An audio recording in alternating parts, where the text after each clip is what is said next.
Hi, welcome to Mindful Mondays. I'm Adrienne. Lindsay. Hope you all have had a little caffeine by this point.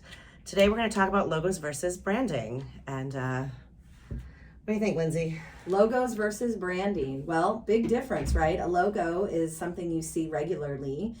I don't believe that there's necessarily always emotion attached to a logo. That would be like big products that you're seeing out there. But then there's branding, right? What is your brand? What's your value proposition attached with that brand, right? Like for me, it's important for my clients out there to see my brand and say, oh, that's Culver Home Team. They provide legendary customer service.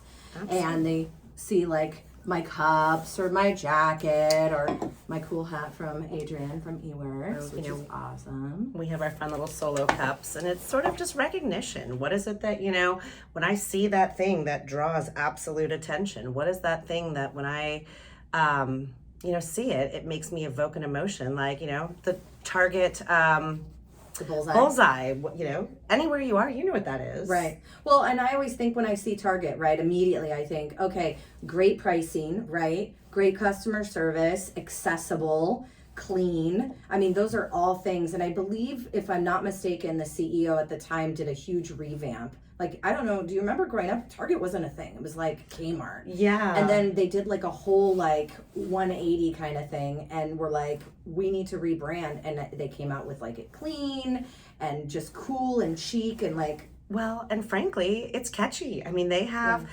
very catchy ads. They have very catchy, and it makes me think of it. Anytime I see one of those dogs now too, I think Target, which is so funny because that dog has nothing to do with Target. Right. Those terriers. Yeah. But I think Target. Well, and that actually brings another element of like remembering, right? So that's kind of like an anchor for people to help remember, oh, the bullseye is Target kind of thing. And so I think that's the other piece when you're looking for some type of logo at first, right? Like you need to have something that's kind of catchy and then somehow tie it with an emotion. Absolutely. Absolutely. I mean, businesses like mine, they're not that sexy. So how do we make it so that everybody wants to have what we have? And so we've done a really interesting job by, branding who we are and making it more about an idea and a feeling than just, this is our company's name and this is it printed on stuff. So things like the Solo Cup, everybody wants them. They've become a fun thing that people stop me all the time and, oh, I have them in my hot tub, or, oh, I have them in my trailer. And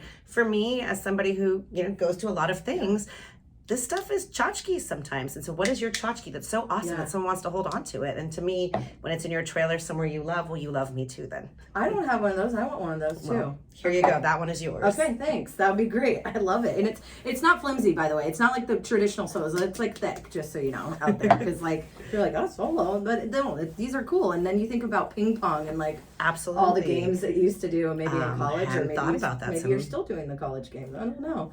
But like, so environmental works necessarily, it's not, sewer scopes aren't sexy? Like, what's that all about? Maybe for some people. And sewer repair and all those things? Yeah, like, radon, maybe not the sexiest, but how do you make it fun that people want to wear our gear? Well, it's cool hats, it's, cool shirts, it's cool stuff. It's also, thinking about that. What do I want people to think when they think about me? I want them to have a happy feeling. I love this mug, or I love this mindful cup. You're being mindful about it. Thank you. That's the word I was looking for. And that's actually, how we're kind of thinking about things. We're taking it to the next level, right? Like, what do people really want, right? Like, you've been places where you're like, oh, look at that tchotchke. It's like a little cheap whistle or something. Like, we're thinking good quality stuff. What would I want, like, as a consumer? And that's how I feel like you guys have been really thinking about that. Or how do I want to be loved on as a consumer? Absolutely. But then the question is, well, this item is $9 or this item is $7. Well, how is this?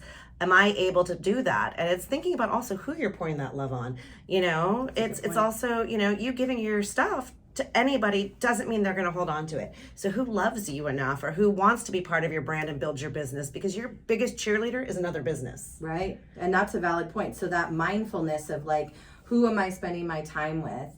And who am I putting my energy with? And that's something really important for everybody to think about out there is, where am I spending my time? Like your book that you gave me, I've talked about that. It's called Perk Your Sphere. Fantastic book so far. If you haven't bought it, you need to. It's all about focusing on those people that are going to refer you business or going to love on you and care about you genuinely. That's huge. Big deal. Absolutely, because it's not just a return on investment. It's not just money spent. You have to look at people as people and not just a commodity. And I feel like sometimes it's easy to do that when we're like, well, this is $3 per person or $9 per person. Well, don't think of it that way. Think about, I love John and I really want to give him this Yeti mug because, I know he'll love it. But not only that, he will use it all the time. And everybody will ask him, well, what is that? Who is that? Because that eventually happens when you're carrying around somebody's swag forever. Is everybody wants to know why you love that so much. Right. And then you tell your story. There you go. Well, thanks for joining us this Monday morning. We appreciate you. Again, Lindsay Culver here with Premier Property Group and the Culver Home Team. Adrienne Butzer, Environmental Works. Hope to see you next Monday. Bye.